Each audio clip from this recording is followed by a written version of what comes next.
Hello and a warm welcome to NTA Nationwide, reaching you from the network service. I am Olajide Bello. Many thanks for joining us. And now to agriculture. The scourge of armyworms has done its worst across the country, especially on maize farms, with those in Niger State hard hit. But like a fall, pick yourself up, dust yourself down and move on. That is exactly what those farmers in Niger State are doing with support from the International Fund for Agricultural Development. The fund has provided support with inputs worth 200 million naira to boost their output. Musa Baba Aliu tells us more. Fertilizer and herbicide. They are the main thing a farmer needs in a farm, and they are the ones that are very difficult to acquire because they are very expensive. 35,000 farmers are currently benefiting from the International Fund for Agricultural Development in Niger State. For the 2017 wet season farming activities, 5,000 farmers are being supported with fertilizer, chemicals and seeds. The federal government and IFAD are to jointly pay 50% of the items, while the farmers pay the balance.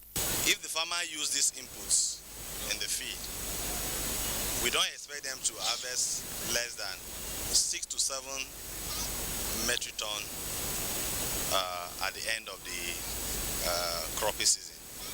So we advise the farmers they shouldn't go to the market to sell these inputs. Inputs come at a better time when you need it, and IFAD is here for us from start to finish. Niger State government has pledged to continue to pay counterpart funding for the benefit of farmers across the state. Niger State, we have only 5 local governments enjoying this program. The remaining 20 local governments were eyeing, and they are praying that let those gestures be extended to them. The international organization is also supporting rice production and processing in Niger State. Musa Baba Aliyu, NTA News. The Mieti Allah Kautaure Association has attributed the incessant clashes between herdsmen and farmers to lack of education and awareness. Leaders of the Pan-Fulani Association said these are the North Central Zone meeting of members held in Maraba, Nasarawa State. Kolo Mohammed reports. Clashes between herdsmen and farmers in some parts of the country has been a recurring phenomenon, posing serious security challenge to the nation. The collaborative efforts of governments, traditional, religious and opinion leaders have however doused the tension and brought relative peace between the two parties. It is to celebrate the North Central Geopolitical Zone that Pan-Fulani Association Mieti Allah Kautel Hore held this meeting. Leaders of the association admonished members to desist from any act that may lead to conflict and engage in dialogue to resolve differences where they exist. Different speakers emphasized the need for education, which they say is key to peaceful coexistence, self-realization, and harmonious communal interactions, noting that it is only education that can offer them the knowledge and how best to herd their livestock and understand the concept of ranching as practiced in other parts of the world. We are working towards improved and friendly sensitization of our people. Hardline stand won't get us anywhere.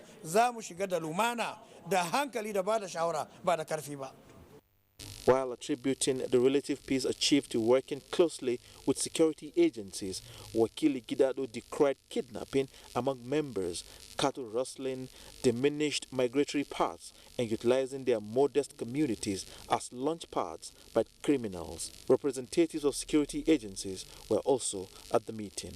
Kolo Mohammed, NTA News. And now to the legislature. The Senate has decried lack of gas pipelines from southern parts of Nigeria, which has hindered power generation and led to shutdown of industrial sector in the northern region. In a motion on the urgent need to save the 215 mega Kaduna power plant, Senator Basi Albert Akpan, Akwa Ibom Northeast, advised the Senate Committee on Power be mandated to investigate the anomaly.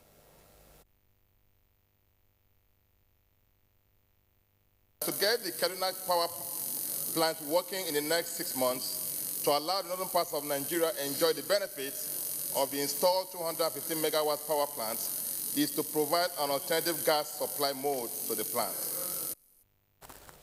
Some senators contributed to the motion as well.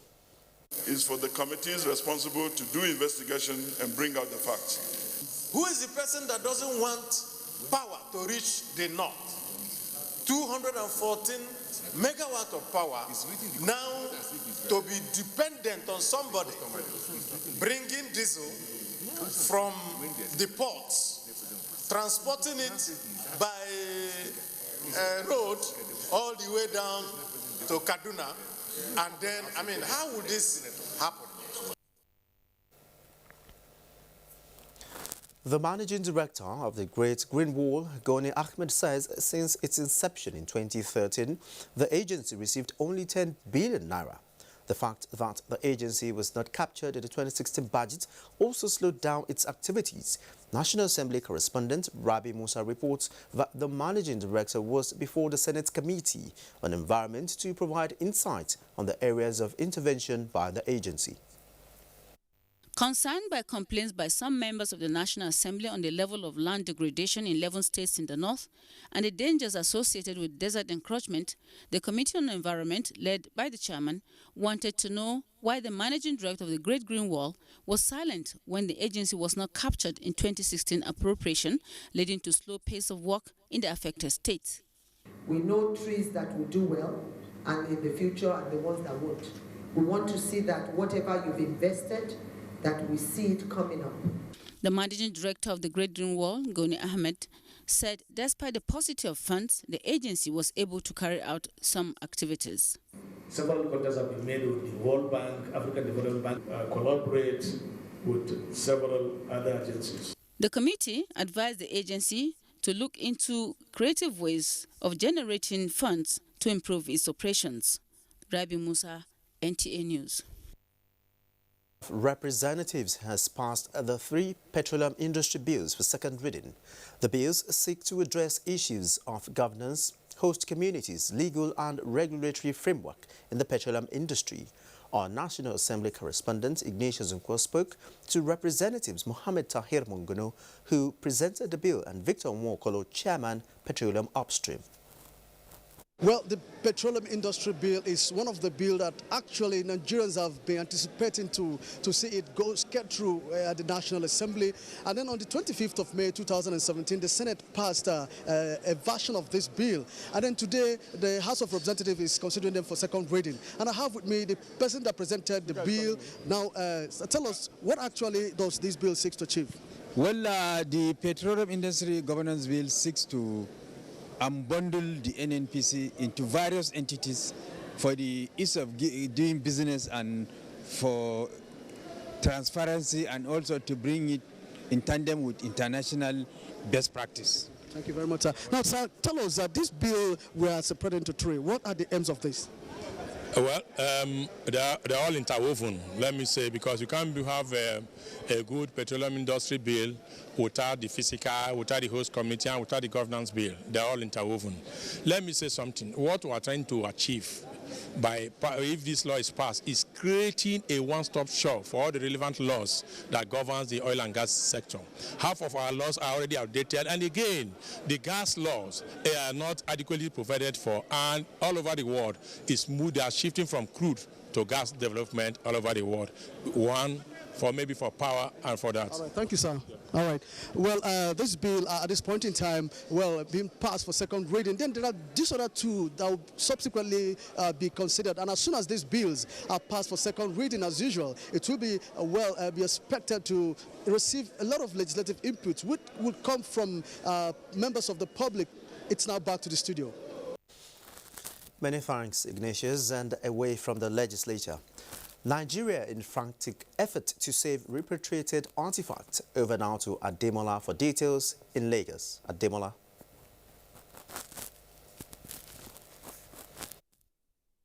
Good afternoon and welcome to Lagos. The Minister of Information and Culture, Lai Mohammed, says government will continue to evolve measures to check illicit trafficking of cultural property in Nigeria. He gave this assurance at the exhibition of repatriated artifacts at the National Museum and Monuments in Lagos. Amechi Piles has details.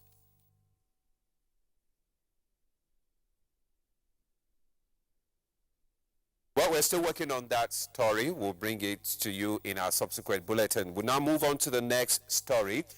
The need for governments to collaborate with the public sector and the civil society groups to achieve the objectives of the Sustainable Development Goals has been emphasized.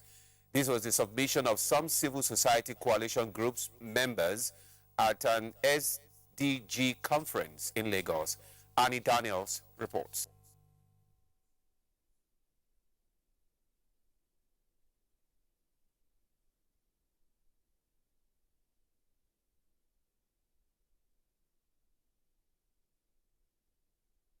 The Sustainable Development Goals were adopted by the United Nations General Assembly in 2015. It is aimed at replacing the Millennium Development Goals, ending poverty in all its forms, amongst others. Don't be surprised, up to now, some people don't know what MDG is all about.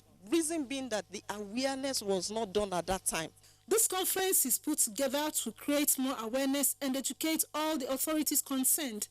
It will also help them to identify the gaps, challenges and opportunities in achieving the much desired and durable development in all spheres of life. The goals and the targets are well thought out, but the problem we have generally is the problem of data. So the most important thing is to look at these 17 goals, identify the sectors that cut across each of the goals, and then sit down together with the sectors, identify where they are, where they intend to be, and how are they going to reach where they want to be. Stakeholders emphasized the need for an all-inclusive synergy. It starts from self, not to be selfish, but you who does not have cannot give. Self-development, then development which now metamorphoses into communal and global development. So we can easily solve issue of poverty when we are really sincere with what we are doing.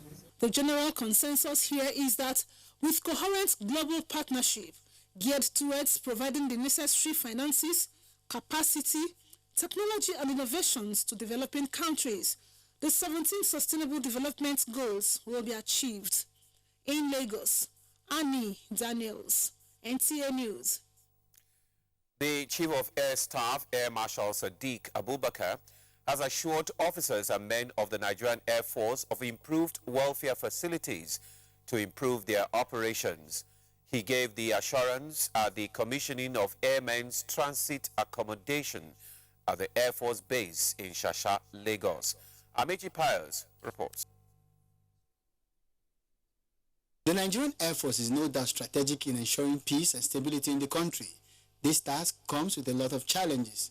To perform optimally, it has become imperative for government to provide personnel with equipment to enhance their operations. It's in line with this objective that the Chief of Air Staff, Air Marshal Sadiq Abubakar, has continued to provide officers and men with equipment and incentives to achieve a highly motivated and effective Air Force. As we continue in our quest to add significant value to the Nigerian Air Force and indeed the nation, I must state that I am particularly delighted to return to Nigerian Air Force Base Shasha for the commissioning ceremony of yet another set of projects aimed at enhancing the well-being of Nigerian Air Force personnel. Former Chief of Air Staff Air Vice Marshal Abdullah Bello commissioned the twin two-story blocks of flats for airmen on transit and this secondary school at the Air Force Base in Shasha, Akunwajo, Lagos. Personnel who are comfortably accommodated are often more productive, thus improving the overall efficiency of the service. The secondary school, which is fully equipped with physics, biology and chemistry laboratories, underscores the importance the Chief of Air Staff places on education. In Lagos, Richie Pius, NTA News. And that's our contribution from Lagos. It's back to you, Olajide, for more on Nationwide. Good afternoon. Many thanks, Ademola. Moving on. Peace building is not an option as such. It should be preserved in the heart of every Nigerian. This was the opinion of speakers at the 2017 IFUC Friendship and Interfaith Dialogue Dinner held in Abuja. Salihu Abdullahi reports. Building forces to stimulate understanding and promoting peace and unity remain a huge task, resulting to the government in most cases reading the Riot Act to the citizens where there is breach of peace. In this hall are people with diverse religious beliefs, cultural and political difference, but are here to interact and build understanding amongst them. This is an annual forum that brings them to share the same table, eat together, and exchange pleasantries for peaceful coexistence. We hear a lot about how difficult it is for us to stay together. This initiative by the UFOC Dialogue Forum has become an avenue to promote societal peace and love for the good of humanity. And establish a common interfaith, intercultural, and intellectual platform to stand by societal peace and respect and compassion in support of human dignity. Speakers say it is time for the elite to mobilize their supporters and brace up in the fight against acts that could breach Nigeria's diversity, which is her strength. When the followers see their leaders whining and dining together, when the Christians they see their leaders whining and dining together with Muslim leaders, when the Igbo they see their friends, they see their leaders whining and dining with the Hausa, at the end of the day, we are building a united and virile Nigeria. Sometimes we are told that the leaders, we are always meeting together and holding hands and laughing, and that the problem is at the bottom. No, the problem is not at the bottom. The problem is at the top and also in the medium, where you have the pastors and imams. This kind of dialogue that you are encouraging is the spirit we all need in our country. If you reserve in your heart a seat for everyone, then you'll be able to accommodate any Nigerian, irrespective of where he comes from. We need to move out as leaders to engage the people at the bottom of the social strata. Nigeria, they believe, can only get stronger if everyone works towards peaceful and prosperous future. In Abuja, Salihu Abdullahi, NTA News. Now to security matters. Due to the disturbing resurgence of armed banditry and kidnapping along Abuja-Kaduna Road, troops of 1 Division Nigerian Army Wednesday carried out clearance operation at Regional Forest, Kaduna State. In a statement by Director Army Public Relations, Brigadier General Sani Kukasheka Usman, the troops cordoned the armed bandits camp, where they arrested the suspected notorious gang leader Sani Ibrahim, known as Butu, who has been on the wanted list of security agencies in Kaduna State for a long time. The troops also recovered a motorcycle and 25 goats from the camp. Similarly, the troops, in an ongoing operation, mounted ambush along Zamfara State border with Kebbi State, in which they neutralized 3 armed bandits and recovered 134 cows and 13 sheep.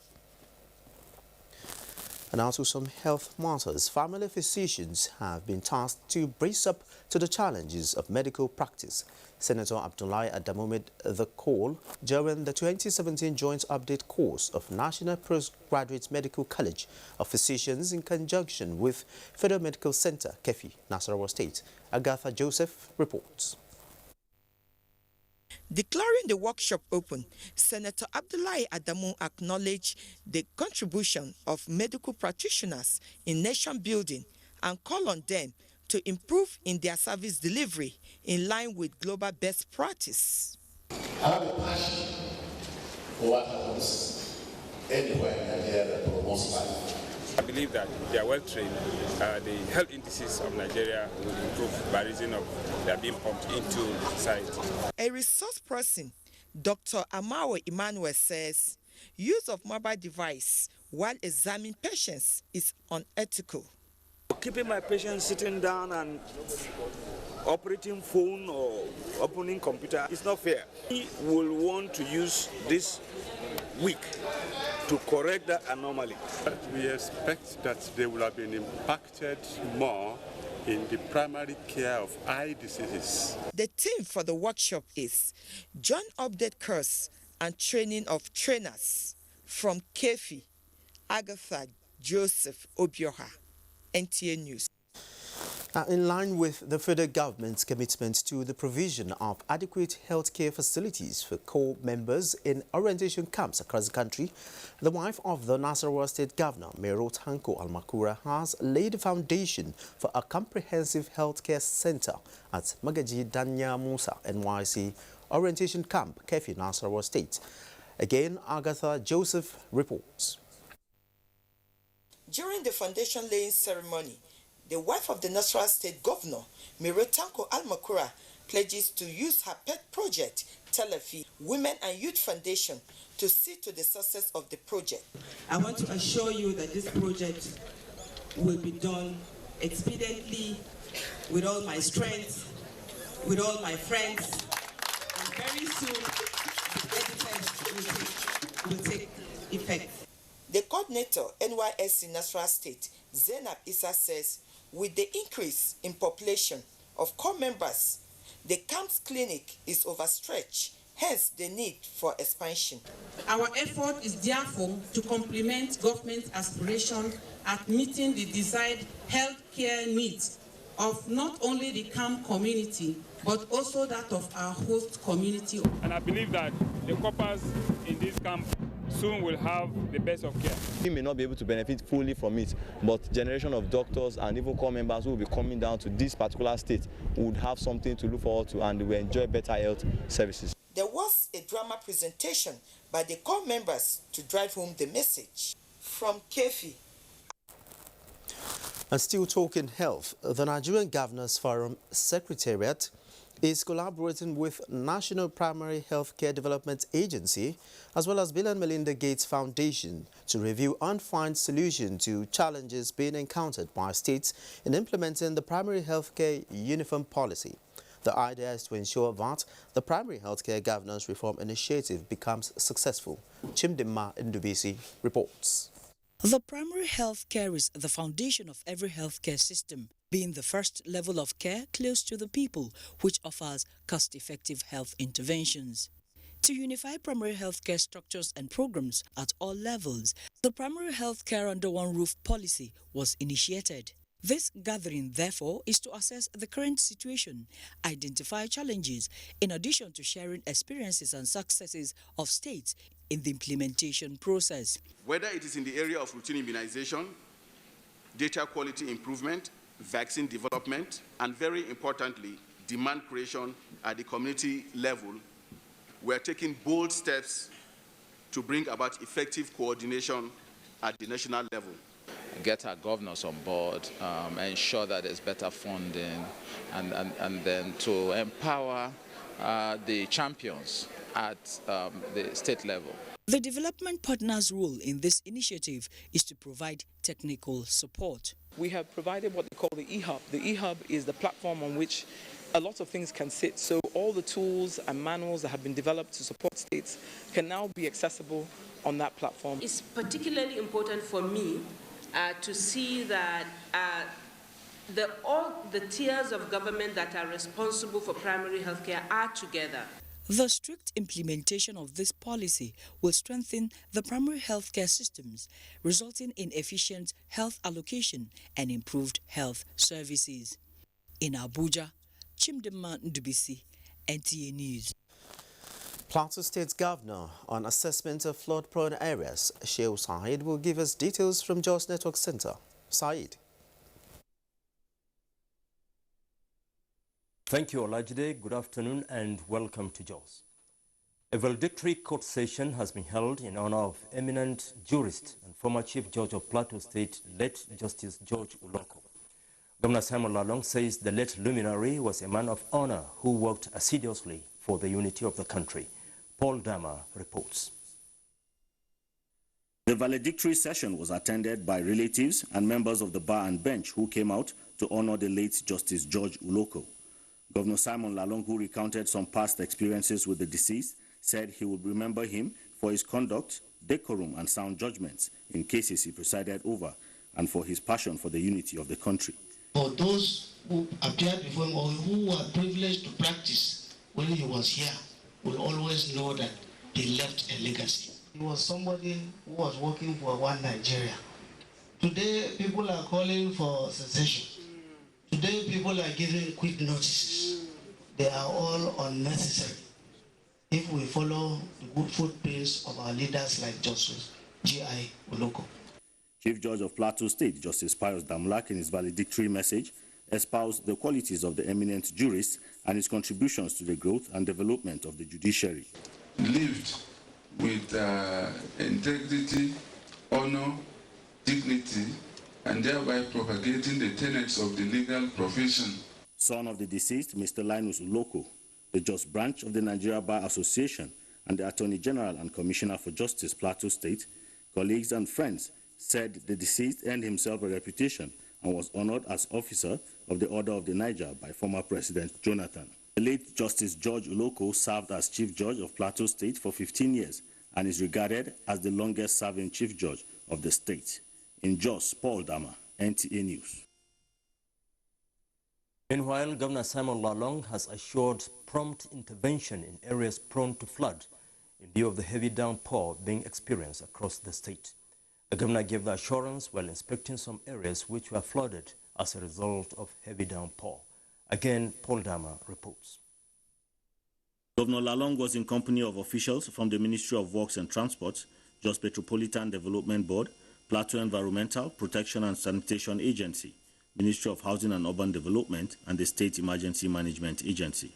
The team visited the Rayfield Road, Miango Junction, Domkat Bali Road, close to the amusement park, and parts of Tudunwada, which were affected by the overflow of water as a result of heavy rains.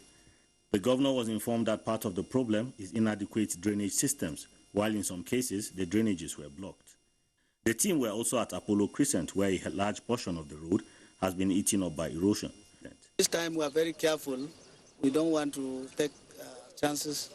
And when I heard that there was flood, I was also really up and down, and so that interventions where necessary can be done immediately. Governor Lalong also paid an unscheduled visit to the Plateau Hospital, where he saw firsthand the dilapidated structure of the medical facility. The governor was taking round the wards, X-ray department, pediatric section, the laboratory and abandoned project, which is supposed to house the maternity complex. Before coming to this place, we had done some interventions. Some of the buildings that you see there were all part of what we did in this, within this administration. So today I came in to see where we will also require immediate attention. In addition to some interventions made so far, the governor promised that long-term solutions will be provided as soon as funds are available to government. In Jos, Paul Dama, NTA News. Plateau State government has indicated its willingness to partner with any organization or individual that will help in harnessing the potentials of the state. Commissioner for Lands, Survey and Town Planning, Festus Frontier, said this when he visited a non-governmental organization building relationships in city centers, BRIC. Abdulhab Babankanti reports. The Commissioner, Lands, Survey and Town Planning, Festus Frontier, visited the center in company of the Commissioners for Tourism, Culture and Hospitality and that of Commerce and Industry. Mr. Frontier said the visit to the center is in line with Human Development Cardinal Policy Trust of the Lalong administration. And as a government, we didn't think we should allow them to continue to do what they are doing without exploring the possibility of partnering with them to see how we'll be able to encourage them and support them in the direction of what they are doing. He added that as soon as the school feeding program starts in the state, government will incorporate the catering unit of the center as part of the food vendors. Most of the things that BRIC is doing now is tourism related, and it's also commercially viable in terms of the end product of the activities they are trying to learn. And so it became very apparent that we must go there and see what they are doing. And seeing what they are doing, it's obvious that we can find useful materials among them. The center so far has about 50 participants, among whom are internally displaced persons from the northeast, which has been ravaged by insurgency. In Jos, Abdullah Babankanti, NTA News. And that's our contribution from Jos. Is back to you, Olajide. From Jos, is back to you, Olajide. From Jos. Thanks, Said, and congratulations from all of us here. We wish you well as you proceed on your retirement leave. Moving on, you can watch these news live online via the NTA mobile app, which you can download on your Android device at the Google Play Store or the Apple Store if you use devices with iOS. This is NTA Nationwide. Time to pause for some messages. Don't go away.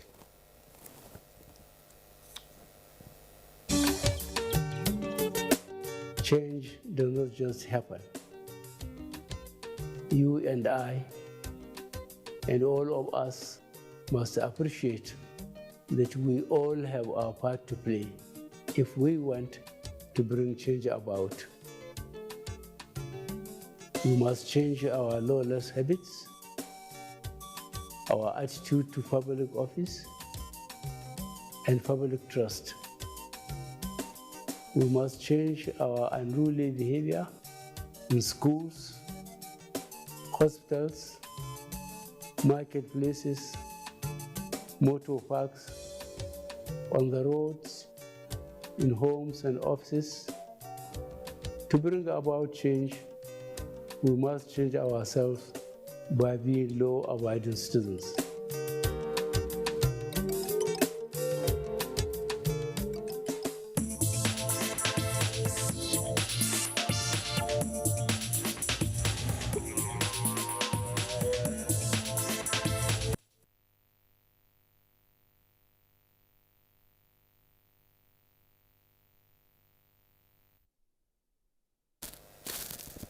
Welcome back, and if you're just joining us, this is NTA Nationwide. Power without fear of contradiction is a critical factor in not only industrialization of economic growth, but all spheres of the national life. So fixing Nigeria's power problems has been high on the agenda of the Buhari administration. Usman Ali reports that the government's efforts might just be yielding results as new players in the industry are being held responsible for improved supply and efficient service delivery. And the supply of electricity cost Nigeria and Nigerians a lot. Sometimes desperation to get power lead to dangerous measures.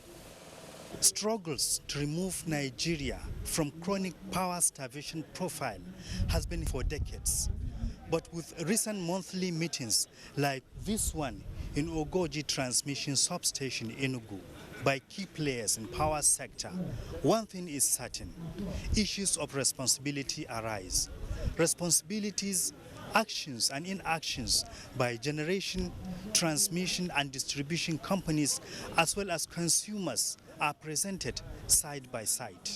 To achieve the new government's roadmap, this meeting is counting on the commitment of the consumers and the distribution companies.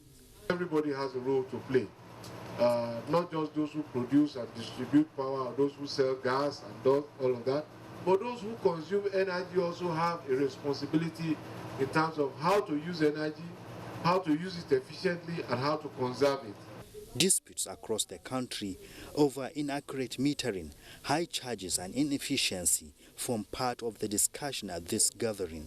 It is better for a customer to have a meter than not to have a meter, to be on estimation. And thank God the regulator has proved that the meters have been okay all along. We are looking at very heavy sanctions, including calling off the boards of some discos and replacing the boards. You know, it's going to be as bad as that very soon, because NEC has a right, just as Central Bank does to banks. But there is hope and improvement on new power projects and rehabilitation of damaged facilities, as explained by the key players. This substation was conceived initially as a 330 kV switching station, but we've been able to make it a transformation station by dropping 330 to 132 to 33. 33 means that Enugu Disco can connect, and they're in fact connecting right now. At the end of it all, the communique issued acknowledged the success of power sector recovery program particularly urgency in solving power problems. Equally, state governments have been empowered to procure premium power directly from generating companies.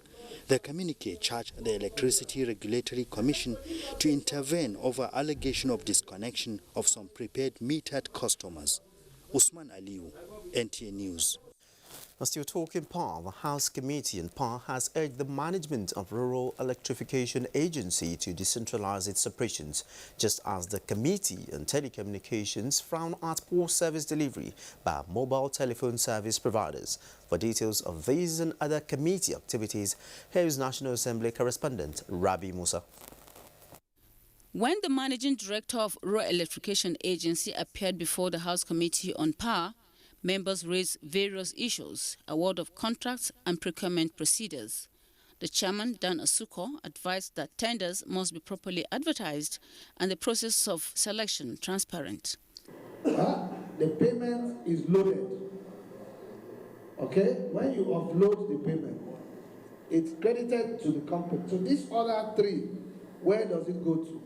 The House Committee on Local Content was also on duty, as the members, led by the chairman, Emmanuel Loko, warned oil companies against taking advantage of free trade zones to defraud Nigeria. It was also a meeting with an indigenous oil and gas company where the issue of extracted quota was raised. I think all of you here understood clearly what is the penalty for giving false evidence or tendering a falsified document before the committee. And concerned with the number of Nigerians disengaged from the services of telecommunication service providers, the House Committee on Telecommunications invited the service providers to provide explanations.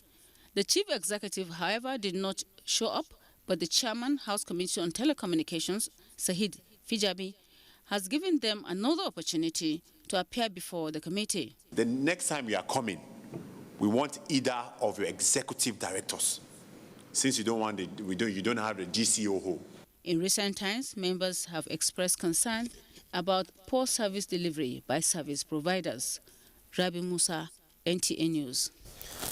Saka on the way for the unemployed in Oyo State. Let's join Kemi for details in our Ibadan Network Center. Hello, Kemi. Thank you, Olajide. Good afternoon and a warm welcome to Ibadan. The federal and Oyo State government are empowering unemployed in Oyo State in agriculture and allied businesses. Correspondent Adebola Ogulano says the empowerment scheme is being implemented under the federal government Fadama 3 program. The Graduate Unemployed Youths and Women Support Program is a joint arrangement between the federal and Oyo State government scheme under Fadama 3. The scheme is to bring youth and women out of unemployment through agro-business and 1 million take-off grant. Oyo State Ministry of Agriculture has commenced screening of about 452 applicants between the age of 18 and 35 who are interested in agriculture. The 300 that will be chosen would be expected to practice their agro-business within Oyo State. They become agripreneurs in any area of agriculture. Successful applicants wanted government to provide market for agricultural produce to encourage local farmers. With the empowerment, I think I can go further by buying more animals and sourcing for money to feed. That will be solved. The problem will be solved. My aim is to invest it on my own poultry farm. Government has promised closed monitoring, extension services and inputs to enhance the business in Ibadan. Adebola Ogulano, NTA News. Muslims have been urged to live peacefully with people of other faith and support government efforts in solving the various challenges for the nation. This was the central message of the Ramadan lecture by the National Orientation Agency in Oyo State. Femi Afolabi reports. Professor Isiaq attributed the current economic situation in Nigeria to lack of political will by the past leaders to manage the wealth and resources of the nation at their disposal and inability to govern with fear of Allah. Professor Akitola commended infrastructural development in Ogun State, saying, leading with the fear of God, accountability, and performance are all marks of good governance. You see, when you put God-fearing people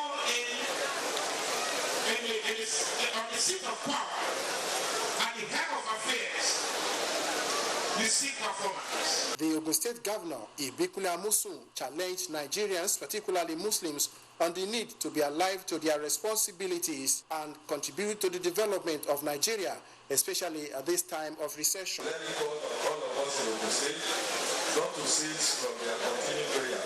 The prayer alone will not do it.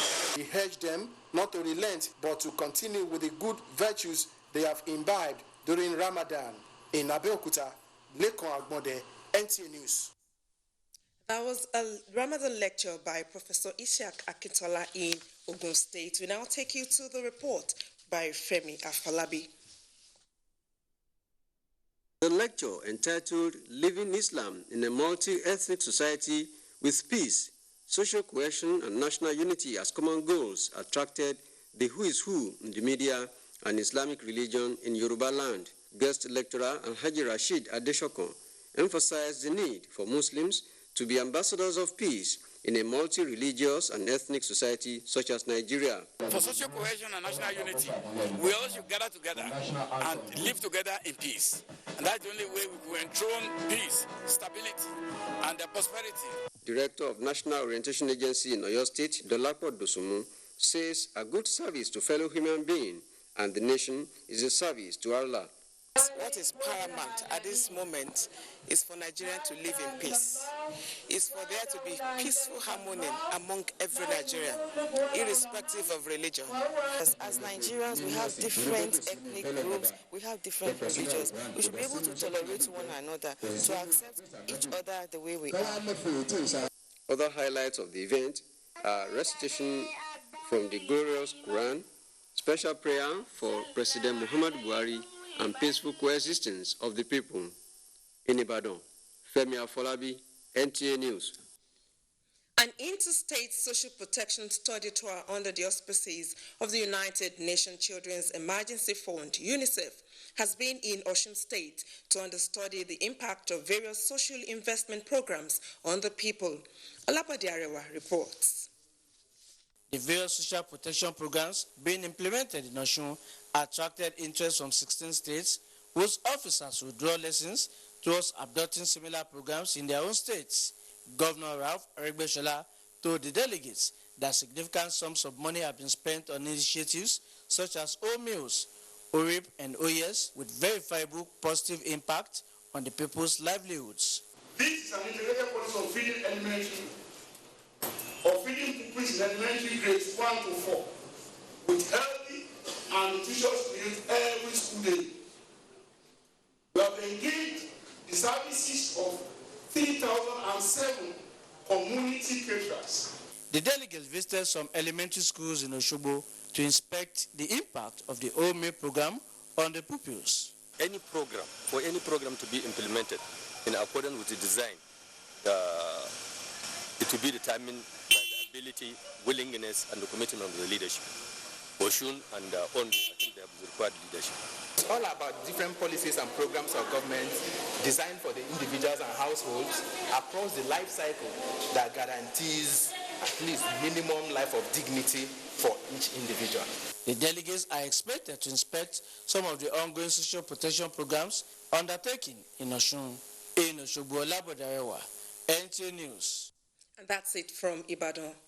Alajide, back to you. Many thanks, Kemi. And moving on. Political analysts have continued to attribute the long deficit in visionary leadership in the country to promoting of selfish interest through endemic corruption considered to be counterproductive to building a strong and united nation. This was the issue before guest on NTA's Current Affairs program, Moment for Thought. While we are busy trying to build in my hometown, my states, my tribe, or my religion, we are not talking about the basic issue in order of priority, Nigeria and Nigerians as one single entity. I think we are programmed to fight to fair. I believe that some people somewhere believe that if we leave these people the way they are to succeed, and therefore something has to be stirred. Moment for Thought comes up tonight, 10:30 on NTA Network Service. Discussions on proper implementation of the 2017 budget took center stage on NTA's program Good Morning Nigeria, where experts commended the federal government for giving substantial commitment to some vital aspects of the economy. Kunle Adeyeye reports. One of the budget's components addressed the debt service ratio, which stands at over 2 trillion naira, but the Director General of the Budget Office, Ben Akabwese, said people should not be agitated as mega revenue generation should take care of that. Other speakers urged the federal government to focus more on infrastructural development and employment generation so that all classes of the society will be gainfully engaged. Everything in the budget speaks to employment. You cannot generate employment if the economy is not growing. So every expenditure that is focused on driving growth in the economy invariably will create, employment. Included in this year's budget, for instance, is money for development of special economic zones. We need to enhance the extractive capacity of the government. And in fact, political theory has shown that taxation is good for democracy. The fantastic product that government brought in, 140 billion under the SIP, the JIP, and meant for traders and artisans. The executive and the legislature were also tasked to display maturity as they perform statutory functions of implementation and monitoring. The guests say government should also involve the private sector in the preparation of the budget, which will bring about innovations that will help in achieving a balanced budget. Government shouldn't just concentrate on the urban centers. They should look at the rural centers so that people will not have the incentive to move the rural areas to the urban center. The exchange rate and interest rate, these are very critical for businesses, and government should also involve the business community. They were unanimous in imploring the concerned arms of government to be more proactive to avoid late assent to the appropriation bill. In Abuja, Kunle Adeyeye, NTA News. And more security measures in Maiduguri as Muslims enter last lap of Ramadan period. Naomi is standing by in Maiduguri. Naomi, it's over to you. Lajide and welcome to Maiduguri.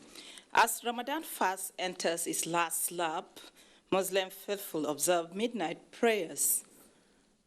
Security within and around Maiduguri has been fortified to ensure adequate protection of lives and property during the periods. Yagum Subakar reports. The recent attempted Boko Haram attacks to instill fear and cause panic amongst residents of Maiduguri has become a source of concern to all. Hence, the need for people to be security conscious, especially now more than ever before, by embarking on rigorous vigilance of their respective areas. Borno State Police Command says all worshipping places during Ramadan and the 13 major Eid grounds in Maiduguri have been secured for faithfuls to worship. We have instructed our additional police officers and area commanders to ensure that such places are well covered, and where they fall short of personnel, they should refer to these state headquarters for reinforcement. Then apart from the divisional personnel, we also have the federal SAS personnel, the counter-terrorist unit, and the police mobile force, and of course, the explosives ordnance unit, EOD, who are going around to ensure that incidents of IED explosions are put on check. In an effort to ensure there is no any breach of security in the state capital, the police has mobilized its personnel to be on alert and alive to their responsibilities by deploying more policemen and equipment into the state. In Maiduguri, Yagum Subakar, NTA News. Still on security, worried by the incessant attempted suicide attacks on University of Maiduguri by Boko Haram terrorists to destabilize academic activities, Borno State government, the management of the institution and security agencies have been working together to ensure security of lives and property within and around the institution. Maimuna Garba reports. It has now been observed that the focus of suicide bombers lately has shifted to University of Maiduguri due to several attempts to infiltrate the institution and cause havoc. Despite the 8 years insurgency in the state, the institution has continued with its academic activities uninterrupted until January this year, when the university recorded its first bomb blast, which claimed the life of a professor and 2 others. Other subsequent attacks were all successfully foiled. Some of the proactive measures taken include making the university security unit strong, securing the institution perimeter fence, and dredging the perimeter areas around the university, as well as the tremendous support by the Borno State government and security agencies. We have enhanced our vigilance. We have full confidence in the security measures that have been put in place. And I want to assure all parents that their wards are in good hands. It's part of our responsibility to protect critical structures, especially the universities. That's why we took it upon ourselves to post armed men there to fortify the areas alongside other security agencies. These measures will no doubt fortify the security at the university. In Maiduguri, Maimuna Garba, NTA News.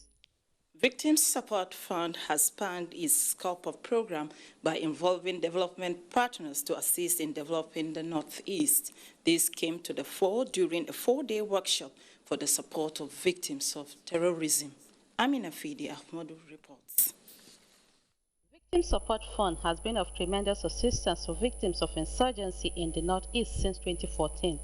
Declaring the workshop open with the theme Equipping Partners Organization for Effective Project Delivery, member of the committee, Dr. Bula Amali Gubio, says the foundation has started on a good note, going by the caliber of people. The scope which they are now pursuing is okay for now, but should they have more funds, I think they should look into empowering the victims to go back to their ancestral home. Also speaking, the executive director of the fund, Professor Sunday Ochoche, says with the resources at its disposal, it was able to execute projects that have direct bearing on the people. Since he has identified some of those areas as possible areas for next intervention, I am sure the committee of the whole will be interested to look at it. He urged the partners to focus on issues bothering the people and come out with workable plans on solving them. In Maiduguri, Amina Fidi Amadou, NTA News. And that does it from Maiduguri. It's back to Olajide in Abuja for more reports on NTA Nationwide.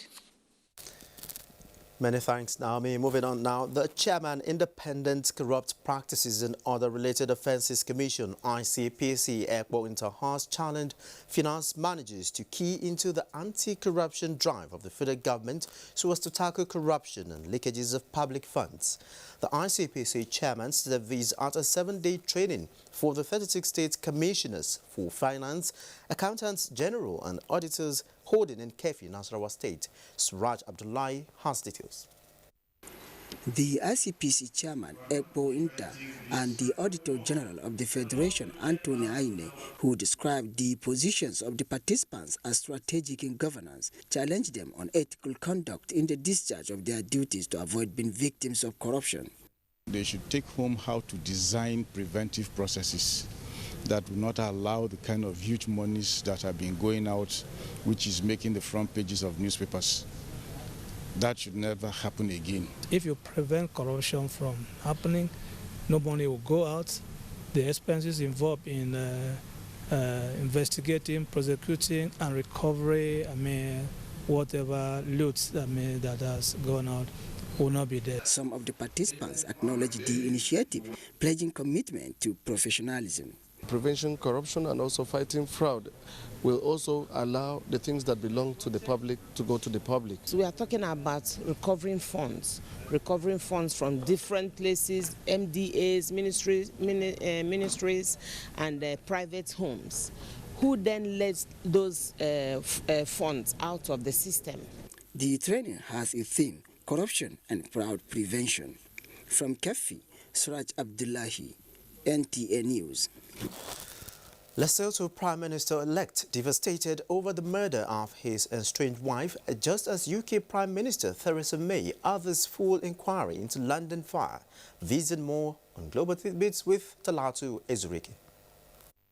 Reports say that Lesotho's Prime Minister-elect Thomas Thabane is devastated by the assassination of his estranged wife by unknown persons.